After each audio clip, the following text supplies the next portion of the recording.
If you had asked me a year ago what my marriage was like, I would have smiled and said we were happy. Maybe not the fairy tale kind of happy, but a real, steady kind. Tom was the kind of man who could light up a room without even trying. Handsome, charming, funny in that easy, casual way that made you feel lucky just standing next to him. And for a long time I did feel lucky. We had our little house in the suburbs, a small 2-bedroom place with a yellow front door and a patchy lawn Tom kept promising to fix.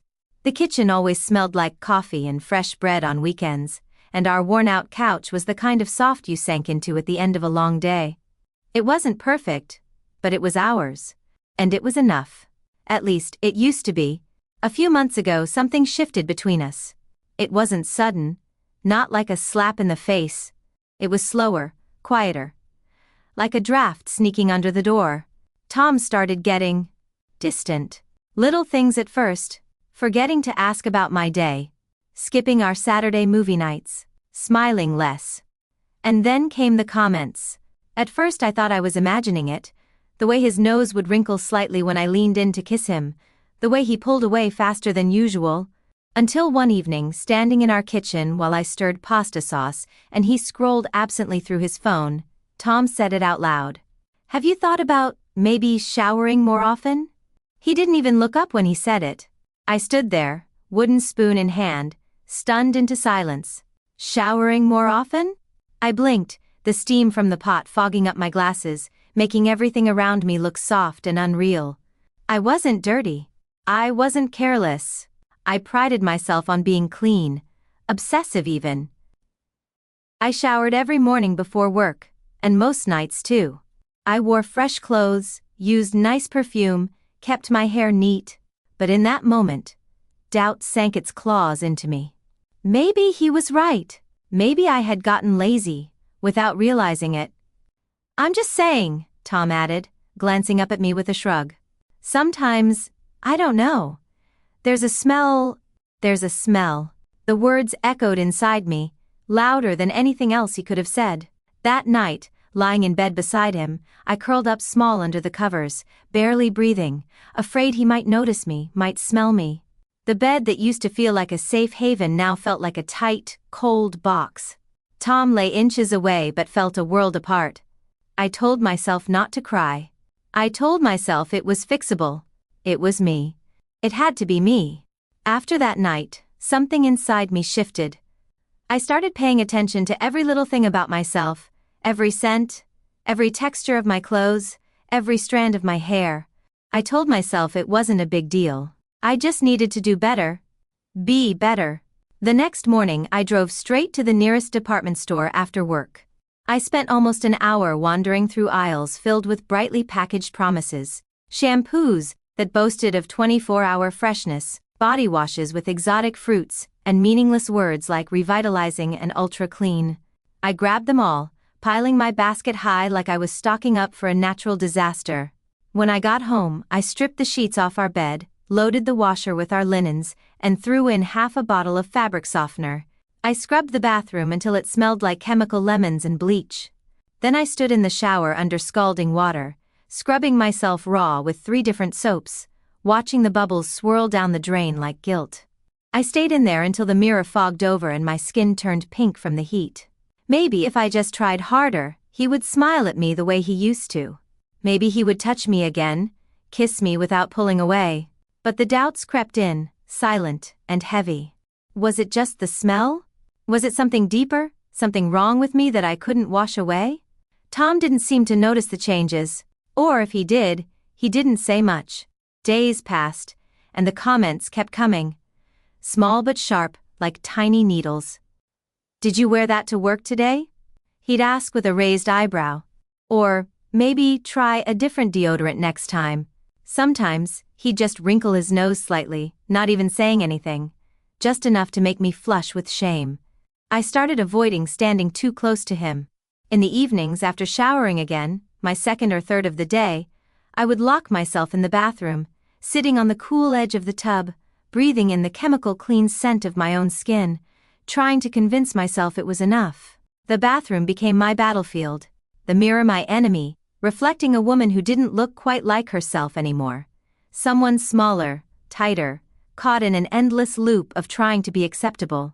I wasn't sure when I stopped feeling like me, but I knew that every time Tom wrinkled his nose or gave me that look, a little more of me disappeared.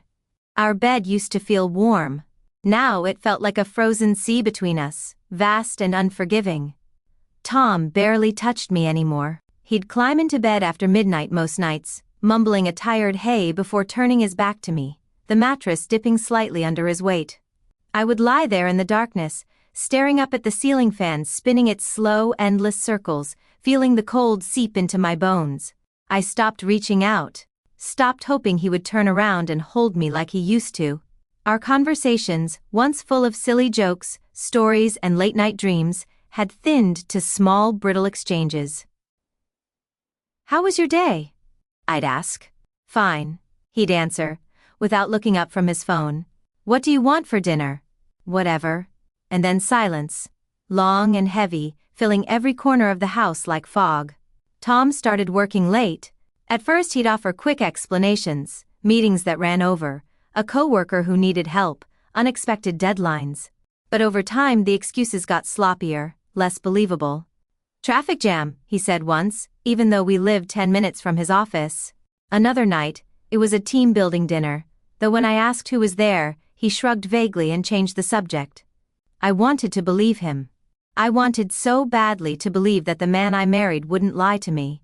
That he wouldn't make me lie awake in our bed, listening to the ticking clock on the nightstand and the empty creak of the house settling. Some nights, I would sit on the living room couch, wrapped in a blanket, staring at the front door, waiting to hear his car in the driveway. The waiting became its own kind of ritual, one that left me hollow and aching. The house, once alive with our laughter and shared dreams, felt like a mausoleum now.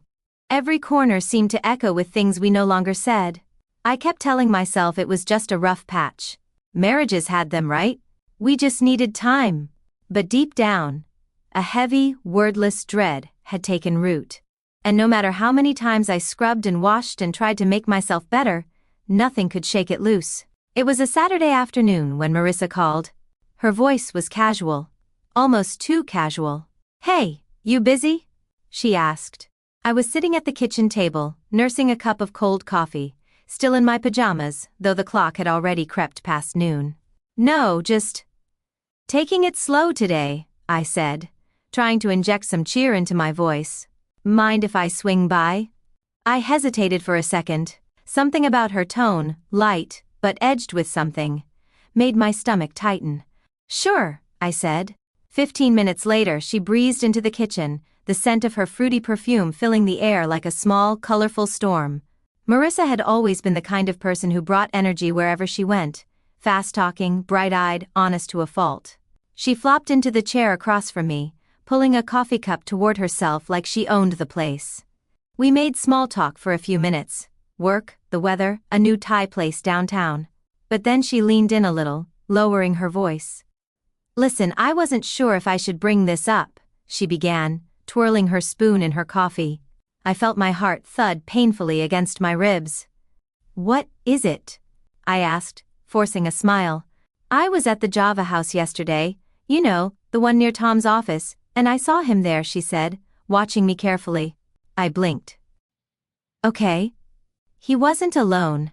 She paused, giving me a second to react. "There was a woman with him. Blonde, kinda tall. They looked comfortable, laughing, sitting close."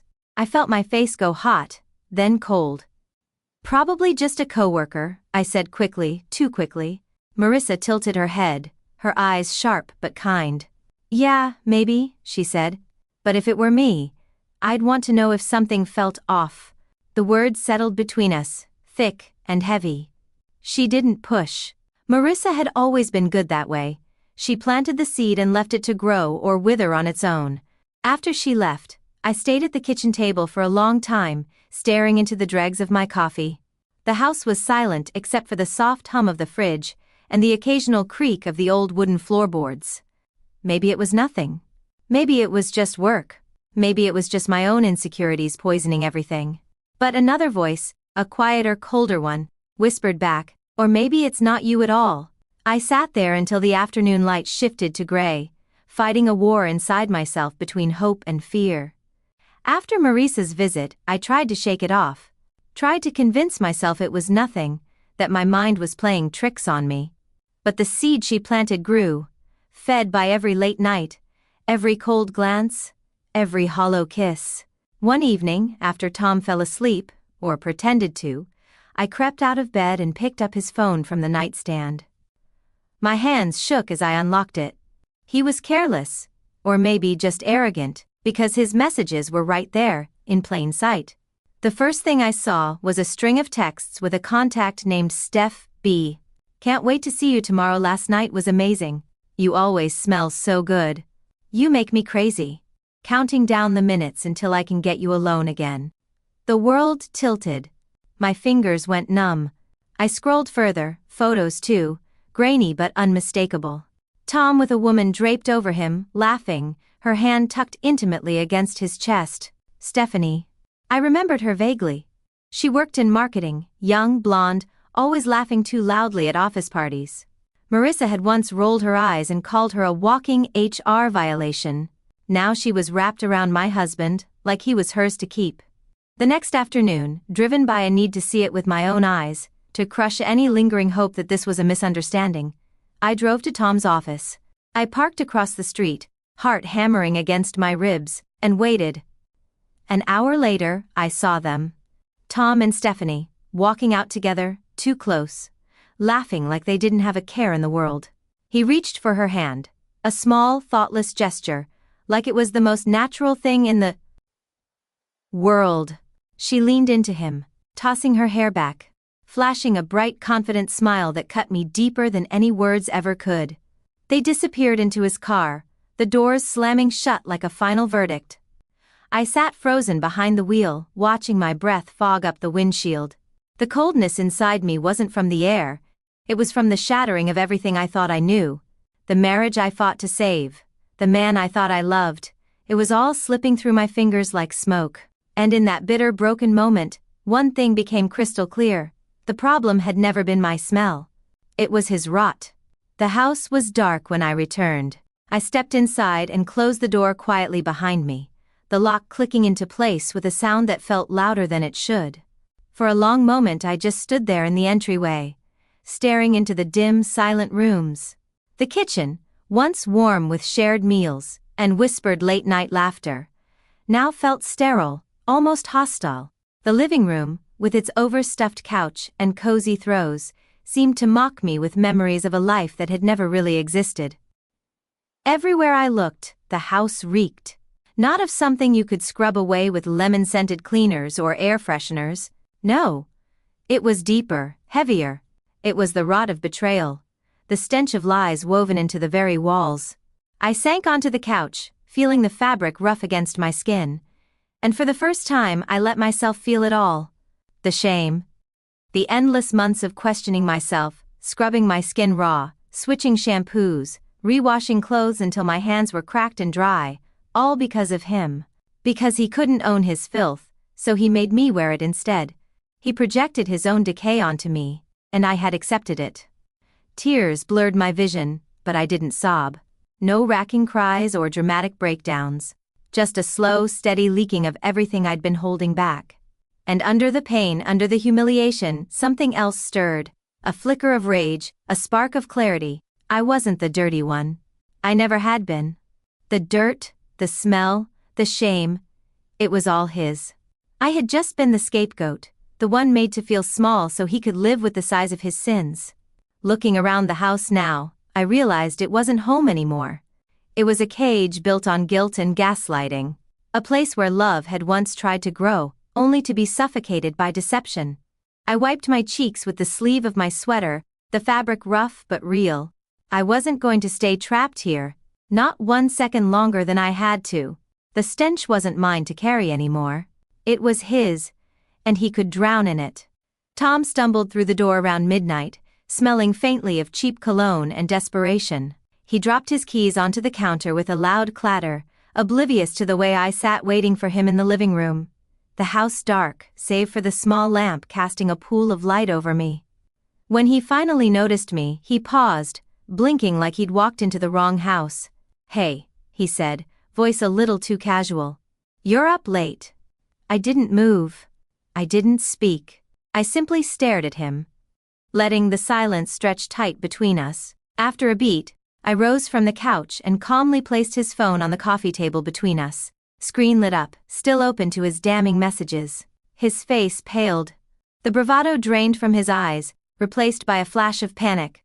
"Where did you get that?" he stammered, already edging toward defensiveness. I spoke for the first time, my voice cold and even. "Does it matter?" He opened his mouth, probably to lie, to weave some pathetic story, but I raised a hand, cutting him off. "No more games, Tom, I know everything. Stephanie, the texts, the late nights, the lies." For a second he looked like a cornered animal, desperate for an escape. Then, right on cue, he lashed out. "You're overreacting," he snapped. "It's not what you think. You've been so different lately. Distant, cold. I didn't know how to talk to you anymore." I almost laughed. Cold?